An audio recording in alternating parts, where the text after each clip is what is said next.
ইতিহাসের দিকে তাকিয়ে দেখি এই সময়ে দাঁড়িয়ে পৃথিবীর প্রায় প্রতিটি দেশের শাসক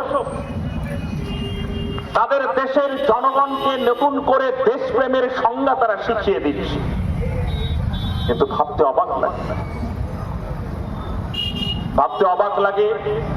যখন আজকের ভারতবর্ষের বুকে দাঁড়িয়ে, নেতাজির ভারতবর্ষের বুকে দাঁড়িয়ে যখন দিল্লির মসনদে যারা বসে আছে নরেন্দ্র মোদী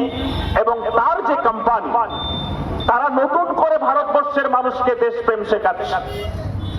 যাদের সঙ্গে নারীর অধিকার, ধর্ম নিরপেক্ষতা, সাম্য, স্বাধীনতার কোনো সম্পর্ক নেই। তাদের কাছে ভারতবর্ষ, তাদের কাছে দেশপ্রেম বলতে তারা বোঝায় ভারতবর্ষের বুকে একটাই জাতি থাকবে, একটাই ধর্ম থাকবে, একটাই ভারতবর্ষ থাকবে, একটাই ভাষা থাকবে। তাদের কাছে ভারতবর্ষ মানে হচ্ছে, ভারতবর্ষের দেশপ্রেম মানে হচ্ছে তাদের যে ভারতবর্ষের আকাশে বাতাসে প্রতিদিন যে ফ্যাসিবাদের পদধ্বনি, সেই পদধ্বনির মধ্য দিয়ে যে আন্দোলিত ভারতবর্ষের পথে তারা এগিয়ে দিতে চায়, সেটাই হচ্ছে ভারতবর্ষের জনগণকে দেশপ্রেম শেখানো। আমাদের সুভাষ বোস, আমাদের নেতাজি এই ভারতবর্ষের স্বপ্ন, এই ভারতবর্ষের চিন্তা তিনি করেন। তাই আজকে যখন দাঁড়িয়ে থেকে শাসক কুল তারা বিভিন্ন ভাবে যে সুভাষ বোসকে সার্বজনীন করে ফেলেছে, যে সুভাষ বোসের উত্তরাধিকার তারাও, সুভাষ বোসকে নিয়ে তারা প্রত্যেকেই নিজেদের ভাগ, সুভাষ বোসের পথে মতে নাকি তারাও চলছে,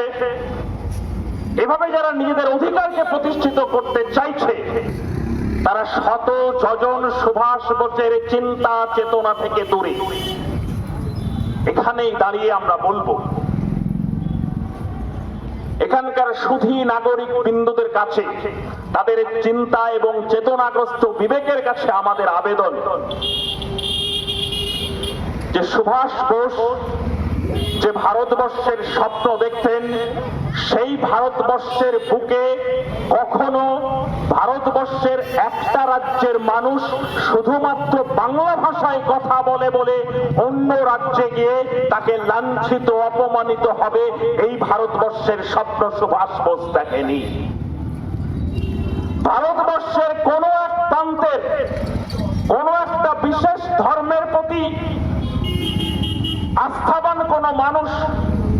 ভারতবর্ষের অন্য একটা প্রান্তে গিয়ে তার ধর্ম পরিচয়, তার নাম পরিচয়ের জন্য তার উপরে আক্রমণ হবে, কে কি খাবে, কে কি পড়বে, তার জন্য তার উপরে আক্রমণ হবে, এই ভারতবর্ষের স্বপ্ন সুভাষ বোস দেখেনি। ভারতবর্ষের যে গর্ব, যে ইউনিটি ইন ডাইভার্সিটি, ভারতবর্ষের যে বৈচিত্র্য, ভারতবর্ষের যে নানা ভাষা, নানা মত, ভারতবর্ষের যে জাতিগত যে বিভিন্নতা, ভারতবর্ষের ধর্মগত যে বিভিন্নতা, এই সবটা নিয়েই ভারতবর্ষকে ভাবতেন, ভারতবর্ষকে কল্পনা করতেন। আধুনিক ভারতবর্ষের পথ দেখাতে চেয়েছিলেন সুভাষচন্দ্র বসু, যার সঙ্গে আজকে যারা সুভাষ বোসের উত্তরাধিকার হিসাবে দেশের মানুষকে নতুন সুভাষ চন্দ্রকে চেনানোর চেষ্টা করছে, তাদের সঙ্গে কোনো সম্পর্ক নেই। তাই আমরা বিনম্রভাবে আপনাদের কাছে আবেদন করব,